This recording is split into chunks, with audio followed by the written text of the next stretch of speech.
Quelle belle histoire! David Runbacker est en train d'aider le Rocket de Laval à faire les séries la gang. On start ce show-là, le show, sur la passerelle dimanche soir. Let's go!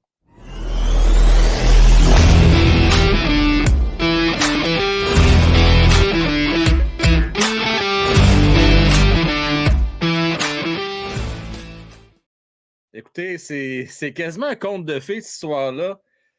David Runbacker qui a marqué un but cette année dans un filet désert en début de saison à part de ça. Puis là, il arrive à Laval, marque à son premier but. Un beau but à part de ça. C'est un title, là. Toute beauté. Puis quoi dire de son troisième match de suite? C'est quand même pas rien. Le gars arrive. Tu sais, t'es habitué de jouer à peu près 2 games par semaine, 2 games et demi. Puis là, il arrive dans la Ligue américaine. 3 matchs. Bang, bang, bang. D'affilée. Et d'ailleurs, a aidé le Rocket de Laval à battre un record. La gang, un record. C'est un record de l'histoire du Rocket de Laval. Vous allez me dire, ah ouais, juste ça. Ben oui, qu'est-ce que je vous dis? Ils n'ont jamais réussi à gagner 3 matchs consécutifs. Ben ils l'ont fait. Et il faut le dire, David Runbacker a contribué, a été particulièrement bon lors du premier match et le match d'aujourd'hui. Quand même correct dans le match d'hier. Même si c'est pas marqué, quand même pas si mal fait que ça. C'est bien débrouillé. Franchement, là, on est bien, bien heureux de voir l'arrivée de David Runbacker. On voit à quel point qu'on va avoir la profondeur défensive. On en a parlé souvent. Éventuellement, Canadien, oui, va avoir des décisions difficiles à prendre. Et ça va faire partie également des sujets qu'on va voir un peu plus tard. Mais juste avant, gang, bien important pour moi de remercier nos partenaires, collaborateurs, et à commencer par Jimmy Arsenault. Vous avez une maison à vendre ou acheter dans la grande région de Gatineau. On ne se casse pas la tête, la gang. Là. On contacte le courtier numéro 1 Remax. JimmyRemax@gmail.com. Et on a la chance avec Jimmy d'aller voir des belles games du Canadien de Montréal. Des rouges, 8e rangée en bas. C'est pas beau, ça, un peu? Hein? Fait que ça vaut la peine de faire affaire avec le courtier numéro 1, gang. Et quoi dire de CED, de info@racedesign.ca. Vous avez un site web, vous avez besoin de booster votre visibilité. Vous contactez info@racedesign.ca. Que vous n'ayez peut-être pas de site Internet, vous en avez un, mais il date un peu. C'est à la bonne porte qu'il faut cogner, gang.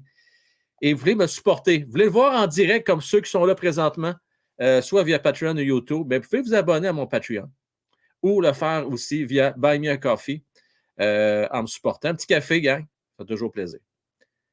Quelle belle fin de semaine de sport on a eu. C'était tranquille du côté du Canadien de Montréal. C'est rare, hein? Pas de game le samedi soir.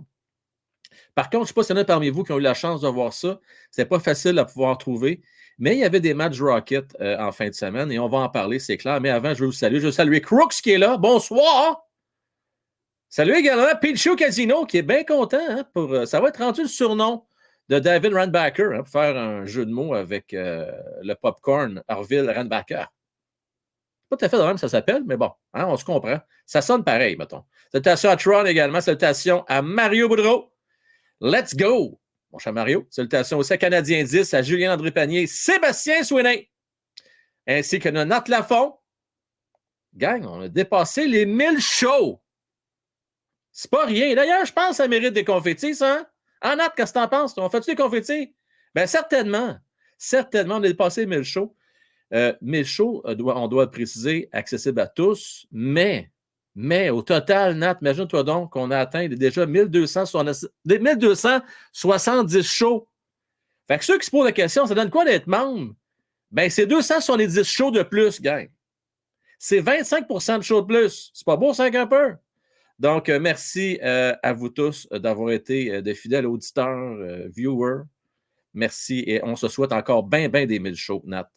Salutations à Chris Tucker également, Olivier, Cédric, Elgard, et on start ça, ce show-là. Let's go! On start ça. Il y en a bien du sujet. Donc, Runbacker, oui, je vous le disais, a marqué hier, pas hier, pardon, mais vendredi. Aujourd'hui, il finit à +2. Et puis, moi, ce que je retiens d'aujourd'hui, ce n'est pas nécessairement la performance de Runbacker, mais c'est plutôt la performance en défensive, mais surtout devant le filet. Je vais vous avouer, gang, je ne donnais pas cher de la peau du Rocket contre les Marlies de Toronto. qui ont le numéro du Rocket depuis le début de la saison. Ils se font pratiquement démolir à chaque fois qu'ils affrontent. Et ça n'a pas été différent aujourd'hui dans le sens que les Marlies ont mieux joué que le Rocket dans l'ensemble, mais le Rocket a tenu le coup. Surtout en troisième période, ils tiraient l'arrière 10-2 à un moment donné au niveau des tirs au but. Et ça bourdonnait, ça bourdonnait. Mais qu'est-ce qui suit au KK, si préféré? Monsieur TikTok, a fait la job. Pas à peu près. A fait la job en relève à Dobbs. Dobbs qui a été très bon dans les 2 games avant contre Belleville. Donc, ce qui est intéressant, c'est que le Rocket, non seulement a battu 2 fois une équipe concurrent direct en ce qui concerne Belleville, mais en plus, ont battu les Marlies, qui étaient juste à 3 points des Marlies. Donc là, aujourd'hui, le Rocket, ils sont en série si la tendance se maintient. Donc là, présentement, on est dans le portrait des séries. On est là. On a notre sort entre nos mains, gang. Le Rocket, je m'en ai dit le Crockett. Le Rocket, il y en a qui a gagné leur game, là, puis on est en business. Puis c'est drôle, ça fait penser un peu l'année passée. C'était la même chose qui s'était passé, si vous vous souvenez bien. De peine et misère. Là, on avait amené Joshua Roy, on avait amené du renfort. Puis finalement, RHP, qui avait été aidé aussi à Laval. Puis on a fini par faire les séries de peine et misère, mais on s'était fait sortir quand même rapidement. On va espérer cette année que ce soit un peu différent. C'est-à-dire non seulement qu'on fasse les séries, mais qu'on parvienne à surprendre l'équipe adverse et faire quelques rondes. Ça serait bien, bien le fun, bien, bien agréable. Donc, tout va pour le mieux. Et puis, là, si vous pensiez que Joshua Roy pourrait peut-être aider le Rocket, on sait pour l'instant, il est blessé. Est-ce qu'il va revenir au jeu d'ici la fin de la saison? On n'a pas de confirmation à ce niveau-là. Chose certaine, en tout cas, si jamais il revient pour les séries, c'est clair qu'il va pouvoir donner un coup de main. Salutations à Éric Étier. Salutations à toi, mon cher Éric. Merci à toi, rendez-vous. Je veux poursuivre aussi avec... c'est sûr, on va parler un peu plus tard du Canadien, c'est certain. Mais je veux qu'on parle plus principalement de Caden Primo. Caden Primo qui a eu le filet ce soir pour le CH. Puis je suis vraiment content de Caden. Tu sais, si vous vous souvenez, on a eu des débats assez animés avec Mattman et Francis là-dessus. Et on s'enligne pour aller pas mal 50-50 au niveau de l'utilisation des gardiens. Puis c'est bien correct, ça. Moi, je ne m'inquiète pas. Certains s'inquiètent avec Montembeault, qui n'est peut-être pas aussi hot qu'il l'a déjà été dans les 5-6 derniers matchs. Puis que là, pendant ce temps-là, Jake Allen, il pète le feu à New Jersey. Écoutez, gang, là, on va se dire les vraies affaires. Là. Jake à Montréal, là, c'était terminé. Il n'y avait plus le cœur à la fête, comme on peut dire. Là. Ça ne tentait plus nécessairement. Je ne sais pas qu'il se pognait le cul, là, mais les performances n'étaient pas là. Là, il y a des choses à prouver. Tu sais, des fois, l'orgueil, c'est fort. Hein. Puis là, lui, il a un ego. Puis, il voulait prouver à ce nouveau employeur, le Devil New Jersey, « Hey, j'ai ma place, moi, là, ici. » Et puis, il fait très, très bien. Tant mieux pour lui. Puis pour nous, c'est tant mieux. On va avoir un choix de troisième ronde, peut-être même un choix qui va se transformer en deuxième ronde. Je vous rappelle, si Jake Allen garde 40 matchs l'année prochaine. Donc, pour ce qui est de Caden Primo, il va avoir un gros test ce soir. Je vous rappelle, c'est un avant-match en même temps. Pour ceux qui vont le réécouter en rediffusion, ça va peut-être probablement vers la fin de la partie. Et puis, j'ai l'impression que ça va être un match âprement disputé. Tu sais, sur papier, la défensive est supérieure du Red Kraken. Devant le filet, écoutez, ça peut se comparer. À soir, c'est Philippe Grubauer qui n'a pas une grosse saison, on s'entend, mais. Puis, tu sais, n'oublions pas que le Kraken c'est leur 3e match en 4 soirs. Par contre, ils ont congé hier. Ça va être serré. L'aspect de l'altitude, ça, le décalage horaire ne devrait pas avoir trop d'impact du côté du Canadien parce qu'ils sont déjà acclimatés. Ça fait un bout de temps qu'ils jouent dans l'Ouest. Ça ne devrait pas être un problème, je pense.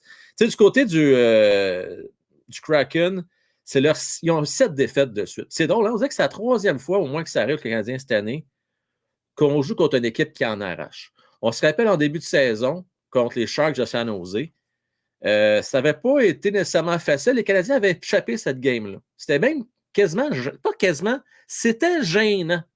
Hein, c'était gênant. On se dit, pour une fois, les Canadiens ont une chance de la gagner. Celle-là, ben non, ils l'ont échappé. Et puis, on se rappelle une deuxième occasion contre Arizona à Montréal. Même chose, même histoire, similaire du moins. Je pense que c'était 12 ou 13 défaites de suite pour les Coyotes. Mais heureusement, c'était 12 défaites de suite, ouais. 12 défaites de suite. Puis heureusement, les Canadiens l'ont gagné. Donc, et on sait, ça s'est poursuivi jusqu'à 14 défaites du côté d'Arizona, là, si ma mémoire est bonne. Donc, là, c'est la 3e occasion ce soir. Ma prédiction, Puis là, ben, vous allez écouter ça après, là. Toujours facile après. Il y a du monde là, qui. Vous êtes bien fin, vous êtes bien gros pareil, mais tu sais, qui m'écrivent Hey Frank, t'es dans le champ, on va pas craindre de prédire ça. Ben écoutez bien, là. Hein? Vous êtes si game que ça, là. Venez donc en live, vous autres, vous prononcez avant une game. Hein? Mettre votre réputation sur la table. Mais c'est ça que je fais avec vous autres. Je pense que le Canadien va l'échapper encore en prolongation. Il va falloir encore qu'on se couche tard. C'est quasiment gênant. Canadien de Montréal, qui est une des équipes qui va le plus souvent en prolongation. C'est quelque chose comme à peu près 5 victoires et 12 défaites. Là. Je vous dis ça de mémoire. Là. C'est dans ces eaux-là. Donc, c'est plus difficile pour le Canadien en prolongation cette année. Donc, on va voir si ça va changer ce soir à suivre. C'est de mémoire que je vous dis ça. Peut-être que je ne suis pas là. C'est peut-être pas ça. Il me semble que c'était ça, quelque chose du genre. Parce que chez Canadien, depuis un petit bout de temps. Avant, au début de saison, c'était pas mal 50-50, mais on dirait que là, ça a comme la chaîne a un petit peu débarqué. Est-ce que la chaîne va réembarquer ce soir? Parce qu'on sait que le Canadien n'a pas une victoire encore depuis l'absence de Martin Saint-Louis. Est-ce que ça vous inquiète, ça, gang? Ben, ça ne m'inquiète pas pantoute, moi. Parce que là, moi, dans ma tête, il s'est fait un shift. Je regarde Celebrini. Je me dis, ça serait peut-être le fun de l'avoir, lui. Pourquoi pas un deuxième first overall en 3 ans? Ce serait le fun. Ça serait pas pire pour une reconstruction. Puis même si on met ça de côté, là, mettons qu'on ne la gagne pas, la loterie, avoir un choix 4, 5 ou 6, moi, je dirais pas non. Mais le Canadien, s'il termine 26e, c'était la prédiction en début de saison, le Canadien pourrait avoir quand même le 8e choix si on n'est pas chanceux à la loterie. Ça serait une catastrophe tant qu'à moi, un 8e choix. Il faut repêcher idéalement entre 4 et 6 dans le monde idéal. 4 et 6. Puis encore plus idéal que ça, avoir le premier ou deuxième choix. D'ailleurs, je vous invite à regarder les excellents vidéos que vous pouvez voir du vendredi au dimanche de Julien Cède. Et souvent, on prend le temps de parler des jeunes. D'ailleurs, à chaque semaine, Julien, c'est-à-dire Cédric, vient me rejoindre le mardi soir. Donc, j'ai hâte de voir lequel joueur qui va nous parler cette fois-ci. Je sais que bientôt, il va parler de défenseurs, là, parce qu'il y en a quand même des bons qui vont être disponibles. Donc, ça va être intéressant de voir si les Canadiens vont se laisser tenter, advenant que les joueurs qu'ils ont dans leur mire en tant qu'attaquants ne sont plus disponibles. Parce que, moi, vous le savez, j'ai parlé de Eisenman, je l'aime bien. J'aime ça des marqueurs naturels. Mais ça aurait l'air que sur bien des listes, il est en train de glisser. Il se ramasserait peut-être aussi loin que 9e ou 10e, imaginez-vous donc. Ça me rappelle bien gros Cole Caulfield, moi, hein, qui était tout un marqueur de but naturel. Puis d'ailleurs, les chiffres se ressemblent étrangement entre Eisenman et Cole Caulfield en termes de potentiel, du moins offensif. Puis Cole a glissé au classement, c'est-à-dire au repêchage. Donc, j'ai hâte de voir si ça va être la même chose qui va se produire dans le cas d'Eisenman. Si on parle des prédictions pour cette semaine du Canadien de Montréal, bien, ça ne sera pas facile. Hein, gang, on le sait, c'est le Canadien le calendrier le plus difficile de la Ligue d'ici la fin de l'année. Et ça ne changera pas. Là. On va jouer contre les Flyers, c'est-à-dire qu'on va commencer dans l'ordre. Mardi à 21h contre Colorado. Jeudi à 19h contre les Flyers qui se battent pour faire les séries puis sont en mission eux autres. Puis je pense qu'ils vont y faire les séries. Et puis les Canes qui, eux, ont fait plein d'acquisitions, puis il va falloir que la chimie pogne. Puis eux autres, ils veulent faire un long bout de chemin en série cette année. Donc, la compétition va être forte, gang, cette semaine. Et je ne sais pas comment. Peut-être que je rêve en couleur, mais je ne peux pas croire qu'on va finir 0-6 encore cette semaine. Fait que je vais donner un 2 points sur une possibilité de 6 aux Canadiens. J'ai l'impression qu'ils vont trouver le moyen de gagner contre les Kings. Mais on ne sait pas comment ils vont le faire, mais ils vont trouver une façon de gagner contre les Kings de la Caroline. En passant, hein, pour ce soir, juste excusez une petite parenthèse, là, Tatar, ça va pas bien hein, avec le Kraken. Je ne sais pas s'il va réussir à se replacer. 14 points dans ses 38 dernières games. Pas évident. Pas évident. Même, on pense qu'il va être sur le 4e trio à soir. Donc, habituellement, il connaît des bons matchs contre le Canadien, son ancienne équipe. J'ai hâte de voir si ça va être la même chose à soir, mais Tatar, malheureusement, ça commence pas mal sur le déclin, son affaire. Un peu dommage dans son cas. C'est un gars que j'aimais bien. C'est pas un gars qui performe, qui a une bonne réputation en série, mais en saison régulière, seulement, performait bien avec le Canadien, avec le New Jersey, puis avec ses anciennes équipes. On se rappelle avec les Red Wings dans le temps. Mais il est vieillissant. Puis peut-être que c'est la motivation qui n'est pas non plus du côté du Kraken, qui est, avec le Canadien de Montréal, une des pires offensives de la Ligue. 184 buts depuis le début de l'année versus 189 le Canadien. En tout cas, ça va être intéressant, malgré tout, à voir ce soir. Puis je ne sais pas vous en pensez quoi. Je vais aller voir vos prédictions d'ailleurs. Sébastien, il dit 0 points cette semaine. Mario, 0. Guillaume, 2 points. Elgard, 0 points. Canadien, 10, 1 point. C'est pas très optimiste. Hein? Ouf! Puis Sébastien qui pense une défaite 5-1 ce soir. Éric, un point intéressant. Je me fous du repêchage. Je pense réellement que le Canadien doit utiliser son choix contre un joueur d'Impact. Ouais, je peux comprendre, Éric, mais c'est quand même intéressant de voir qu'est-ce que le Canadien est prêt à sacrifier pour aller chercher ton joueur d'Impact. Donc, exemple, on parle souvent de Trevor Zegras, mais il y a peut-être un autre joueur, un Mercer, peu importe qui qu'on pourrait aller chercher du côté de New Jersey. Est-ce que ça pourrait être du côté de Colorado? J'ai lu aujourd'hui Middlestad, je ne crois pas à ça pour 500, impossible. Je ne me souviens pas qui a parlé de ça, mais je ne crois pas à ça pour 500. Je ne peux pas croire, écoutez bien, là. C'est pas des caves, l'Avalanche Colorado. Là. Tu ne laisses pas partir un Byram, défenseur qui a beaucoup de potentiel, pour aller chercher un gars qui ne va pas signer avec toi après. Si on va chercher Middlestad, qui va être un bon deuxième centre pour Colorado, c'est parce qu'on a l'intention de tout faire pour le signer. Je serais bien surpris. C'est pas impossible. Je serais bien surpris qu'on transige avec le Canadien pour un défenseur. On vient de se débarrasser d'un défenseur en Byram. Pourquoi on est en chercher un autre à Montréal? Je ne crois pas ça pour 5 cents. Fait qu'oubliez ça. Donc, on ne va pas donner un défenseur pour chercher Byron. Puis, je ne pense pas que Colorado sont bien intéressés à avoir un choix repêchage. Eux autres sont dans leur fenêtre d'opportunité pour gagner maintenant. Girouette, Girouette, Sébastien, je pense que tu le connais depuis 3 ans et demi. Là. Moi, je suis dans la culture qu'il faut gagner. Mais rendu à ce stade-ci de la saison, moi, je vais vous dire ce que je veux, là, Sébastien, la gang. Là.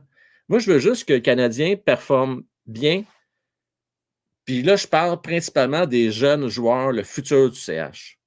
Je m'en contre, excusez l'expression, c'est pas beau, mais c'est ça pareil. Moi, je m'en contre torche des gars de 4e, 3e trio qui ne viendront pas à Montréal dans 2 ans, qui ne seront plus là.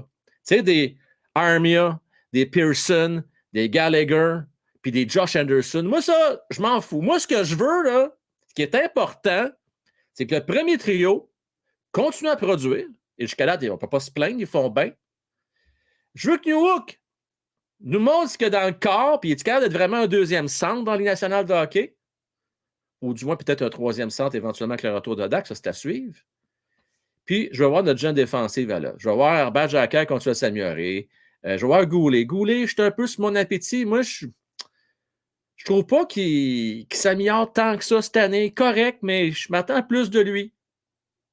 Beaucoup de revirements encore, un des pires au niveau des plus et des moins de la Ligue. Je sais qu'il est jeune, je sais qu'il faut être patient. Je ne vous dis pas que c'est un flop. Il va être bon dans les salles de hockey. Mais ça va être vraiment, comme le Francis en parle souvent, un défenseur d'impact une première paire, ou peut-être plus un gars de 2e paire. À suivre, gang. À suivre. Donc, moi, c'est surtout ça que je vais regarder du côté du tricolore, mais je ne tiens pas la victoire à tout prix. Pas être plate, là. De temps en temps, quand j'ai décrit les games bien plus fun quand le Canadien gagne, on s'entend. Mais là, il reste quoi? 8-9 games d'ici la fin d'année? Là? Pas qu'on les gagne toutes. On ne va pas toutes les gagner. C'est pas ça. On va avoir un bon choix repêchage. Oui, la CH est 28e. Présentement, là, ça va changer. Peut-être qu'en soirée, il va être rendu 27e. Écoutez, c'est excessivement serré. Là. C'est égalité avec les sénateurs. Ce qui fait la différence, c'est le nombre de victoires en temps réglementaire. C'est ça qui change la donne. Donc, pour l'instant, ça va plus de victoires en temps réglementaire que le Canadien. Mais c'est excessivement serré. Là. Il y a Columbus qu'on pourrait rejoindre. Il y a Arizona qui ne sont pas tellement loin derrière. Fait que d'ici la fin de l'année, ça va être intéressant, du moins, à suivre. J'ai hâte qu'on en finisse avec ça, par exemple. Honnêtement, j'ai hâte qu'on ne soit plus en train de regarder les pires équipes et qu'on se compétitionne pour perdre des games J'espère que c'est la dernière année qu'on parle de ça. Vraiment, là, je l'espère vraiment. J'espère vraiment, vraiment, vraiment, vraiment, vraiment, vraiment. Ouais. Parlons des espoirs.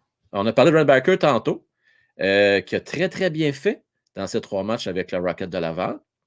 J'aimerais ça qu'on parle de Fowler. Je pense qu'il est bon, lui. Je pense même qu'il est très bon. Très, très bon. A aidé Boston College à gagner en fin de saison. Je pense qu'ils ont comme 12 victoires, 0 défaites. Là, je ne vous dis pas que c'est lui qui a gaulé toutes les games, mais il a contribué à ça. Puis il a bien fait hier soir contre Hudson et Tuck. Hudson et Tuck, surtout Tuck a fait fuck all, excusez-moi l'expression, puis Hudson, très ordinaire. Ceci étant dit, c'est un match qui a une importance plus ou moins grande. Pourquoi? Parce qu'ils sont quand même qualifiés. Il faut le dire, là, Boston College, Boston University sont les 2 meilleures équipes d'NCAA actuellement et les 2 ont de fortes chances de s'affronter éventuellement en finale du Frozen Four. Donc, est-ce qu'on va avoir la chance de voir un Hudson à la fin d'année avec le Canadien de Montréal? Si c'est le cas, ça va être vraiment à la toute fin la saison du Canadien. Donc, le tournoi, je vais regarder là. Je l'ai-tu ici pas loin, je l'avais pas loin tantôt. Mais en tout cas, chose certaine, il termine à l'entour du début avril le tournoi là, de NCAA, le Frozen Four. Donc, il va peut-être avoir un match ou 2 là, qui va pouvoir jouer l'année Hudson avec le Canadien. Ça va être à suivre, en tout cas. Ils vont tout faire pour l'amener. Puis surtout, l'année Hudson va tout faire pour jouer à Montréal, je vous dis tout de suite, parce qu'il va pouvoir brûler une année de contrat. C'est niaiseux, là. Mais lui, avoir l'autonomie 1 an plus tôt, ça vaut de l'or. Ça vaut de l'or. Donc, faites-vous-en pas. Il devrait jouer une game à Montréal, selon moi, à Lane Hudson. Parlant de Lane Hudson, oui, déçoit.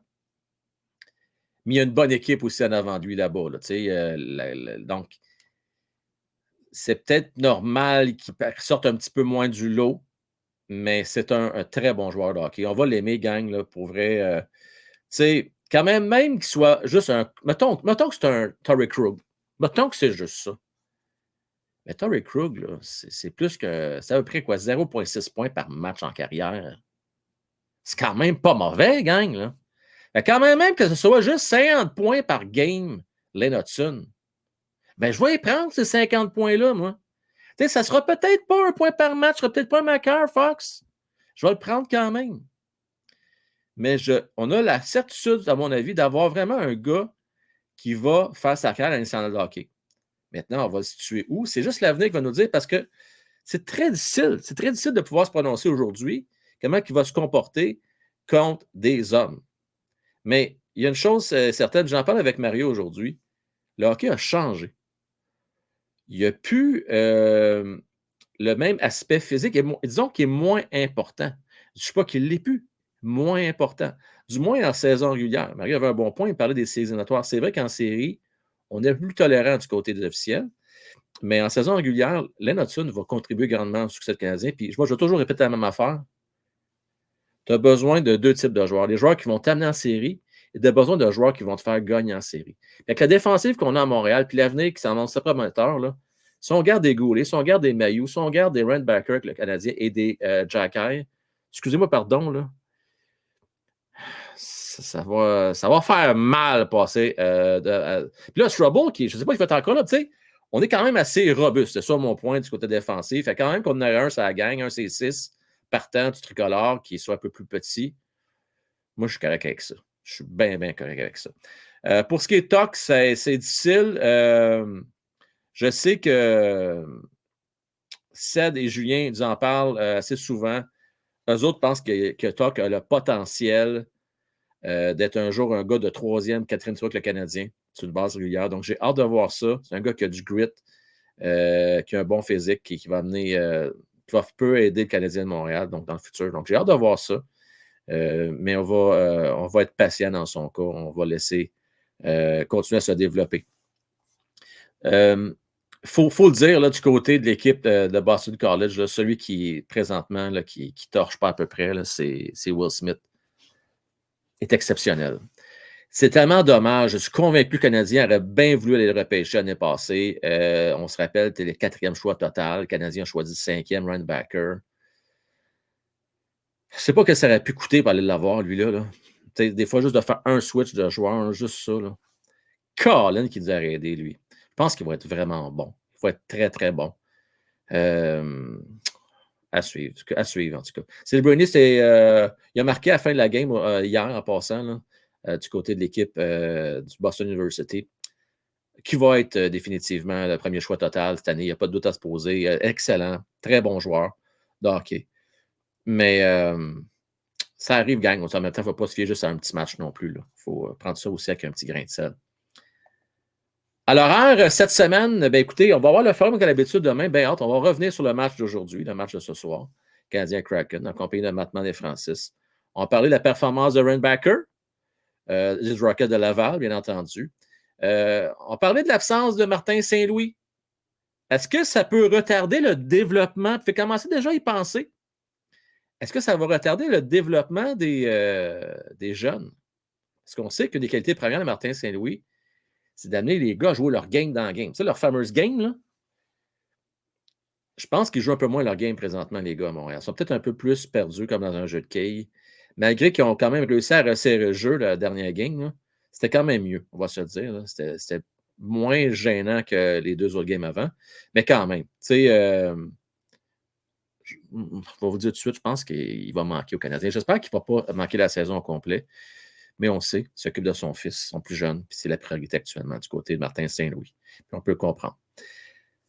Donc, tout ça pour dire qu'on va parler de ça lundi. Mardi, on va faire l'avant-match, peut-être faire la première, deuxième période que la dernière fois contre l'Avalanche Colorado. C'est toujours le fun de voir les Makar, voir les McKinnon et compagnie du côté du Colorado. Jeudi, gang, vous ne voulez pas manquer ça. Jeudi, là, contre les Flyers. Là. Moi, j'ai hâte de voir Torts. Je ne sais pas si Martin va être de retour, là. J'ai hâte de voir Torts. J'ai hâte de voir Couturier, s'il va être de l'alignement et si oui, comment il va. D'ailleurs, moi, il va être là. C'est impossible que je ne sois pas là. C'est sûr qu'il va être là. Tu ne laisses pas ton capitaine indéfiniment de côté comme ça. Donc, d'ailleurs, pouvez-vous me le dire dans le chat? Là, je sais qu'il a manqué 2 games. Couturier, es-tu de retour? Là? Je ne peux pas croire que Couturier va manquer encore bien des games. S'il a manqué la game dans la fin de semaine. Donc, on va suivre ça de près, c'est clair, jeudi. Puis mercredi, je vais faire un sondage. Je ne sais pas encore. Je vais-tu faire mode Bio Pro? Vas-tu faire autre chose? Non, j'avais dit Shell, c'est vrai, j'avais dit Shell cette semaine, c'est réglé. On ne se casse pas la tête. Donc, vous avez qu'à vous connecter mercredi soir. Puis, je vais faire un petit show avant Shell, là, comme à l'habitude. Puis après ça, on embarque sur le gaming. Et de retour, merci Eric de la précision, c'est apprécié. Petit tour de route, peut-être voir vos messages dans le chat. Leonard, très bon aussi. Oui, tu as raison. Écoute, là, je ne vais pas les oublier. Là. Leonard qui est excellent. Gabe Perreault aussi, qui est solide. Will Smith, entre autres. Cutter Gauthier, très, très bon. Non, il y a des bons joueurs, Mario. Tu as 100% raison. Là, c'est sûr, moi, je me concentre principalement sur les joueurs du Canadien, c'est-à-dire Fowler et puis Tuck et Hudson, là, qui jouent les deux en fait, les 3 pour le Boston College University. Des fois, ça peut être mélangeant, les 2 équipes, là, on s'entend, si on ne suit pas ça trop souvent. Parce que c'est les 2 meilleurs, en plus de ça, dans l'NCAA. Dans ce cas, dans la division dans laquelle ces 2 équipes-là évoluent. Mais tu as raison. Leonard était disponible, lui. On comparait un peu à un genre de Gallagher, un gars qui a énormément de chiens. Gab Perreault, qui, je pense, c'est un peu plus difficile pour lui, il me semble, que ce que j'ai compris, là, peut-être un petit peu, mais ça demeure un très bon joueur de hockey aussi. Non, il y a du talent, mon homme, là-bas, pas à peu près. Pas à peu près. Crooks, si on repêche Catton, je casse ma télé. Là, Crooks, rappelez-vous, moi, les 3 dernières années, hein, on a pété des coches à chaque fois. J'aime mieux quand même Cotton que si on va chercher un défenseur. Là, je parle très, très court terme. Très court terme. Mais ce n'est pas mon choix numéro 1, Cotton. On s'entend, là? Mais oui, son nom sort. Tu sais, Lidstrom, je serais très surpris qu'il soit encore disponible. Puis, de toute façon, je ne sais même pas si je vais l'avoir, Lidstrom. Il me fait bien peur. J'ai peur qu'il soit overrated. J'ai peur de ça. Moi, des fois, les gros bonhommes, Des petites réserves. Bien que dans le cas de Slaffy, il semble bien qu'on ne s'est pas trop trompé là-dessus, mon Crooks. Tu sais, Samuel compare Smith à Caton. Je sais que Seth en parle en bien, il l'aime beaucoup. Il y en a plusieurs qui aiment beaucoup Caton. Et Mario pense qu'il va être disponible, que ça va être le choix. Tu ne penses pas qu'ils vont le choisir? OK, je ne pense pas qu'ils vont le choisir. Ben, on va la gang. La bonne nouvelle, c'est qu'on va en masse le temps d'en parler. C'est dans à peu près 3 mois. C'est loin encore. Fait, oui, on va en masse le temps d'en parler. On va en parler régulièrement. On va suivre tous les prospects disponibles. Tu sais, la réalité, puis on en a parlé tantôt, vous avez raison, c'est que ça se peut même que le Canadien ne le prenne même pas, ce choix-là. C'est ça qui est le pire dans tout ça. Gang, ce n'est pas déjà fait. Je vous invite à mettre votre pouce, à partager. Je le disais, un parmi vous aujourd'hui, c'est important, c'est une chaîne indépendante. On n'est pas subventionné, donc on a besoin de votre appui. Ce n'est pas dans ma philosophie, de toute façon, d'acheter des abonnements, d'acheter des pouces. Il y en a peut-être qui ont le moyen de le faire du côté des grands réseaux. Moi, je n'ai pas l'intention de faire ça. Je veux avoir du vrai monde qui sont là parce qu'ils nous apprécient, parce qu'ils sont fans comme nous autres. Et puis, je trouve qu'on a une belle communauté. On veut que ça se poursuive pour bien des années. J'ai besoin de votre appui, gang. La compétition est féroce et puis je veux tenir mon bout le plus longtemps possible. Donc, si on veut être motivé, si vous voulez avoir des gens motivés avec vous autres, donc, j'apprécie énormément que vous mettez votre petit pouce à la fin. Et si vous voulez mettre des commentaires, vous le faites de plus en plus. C'est le fun en maudit. Là, j'ai dit aux gars, là, les gars, répondez aux questions, là, parce qu'il y en a des questions. Il y en a pas mal. Donc, on a un peu de rattrapage à faire, mais je ne sais pas si vous avez remarqué, en fin de semaine, on a répondu à beaucoup, beaucoup de vos questions. On a pris le temps de lire vos commentaires. Donc, on vous encourage à le faire encore. Petite dernière question avant de quitter. Guillaume Lemieux. Hey Frank, c'est quoi ta programmation générale prévue à la fin de la saison durant l'été? Durant l'été, est-ce que tu parles quand les séries sont terminées? Parce que quand les séries sont terminées, là, on va parler beaucoup du repêchage. On va être vraiment là-dedans. Après le repêchage, on va parler beaucoup de la signature des joueurs autonomes. Et puis, après la première semaine de la signature des joueurs autonomes, là, on tombe en mode pause pour l'été. On va faire probablement 1 ou 2 shows par semaine, mais ça va être plus du genre moins dans l'actualité, parce qu'il n'y a pas beaucoup d'actualité pendant l'été. Donc, en plus, être en mode peut-être des fois nostalgie, où on parle un petit peu du futur, mais ça va être plus relax, mettons, pendant l'été, on s'entend. Puis moi, je vais prendre au moins 1 mois de congé cet été, ça, c'est sûr. Puis vous le savez, hein, j'ai une autre chaîne qui va m'occuper. Donc, peut-être mettre un peu plus de temps sur cette autre chaîne-là pendant l'été, ça va être à suivre. La chaîne, dans le fond, d'ailleurs, je ne sais pas déjà fait, je vous invite à vous abonner à cette chaîne-là, qui n'a rien à voir avec le hockey, on s'entend, là, mais qui notre autre petit bébé à 7 juillet et moi. Donc, c'est pas mal ça qu'on va faire, Guillaume, cet été, là, puis je compte sur vous autres. Ceci étant dit, je vais continuer à faire des shows pour les membres, ça n'arrête pas, là. Je continue à en faire. Merci à vous autres, gang. Bonne fin de soirée à vous autres. J'espère que les Canadiens vont donner un bon game, sans nécessairement, comme je l'ai dit, on ne va pas dire trop fort. On ne tient pas de victoire à tout prix, hein, ça soir. Pas à tout prix. Mais une belle performance. On veut que le Canadien, quand même, performe. Je veux voir une belle game de Fowler. Pas Fowler, ça part bien. Je veux une belle game de Primo, c'est-à-dire, et notre premier trio. Salutations à vous autres.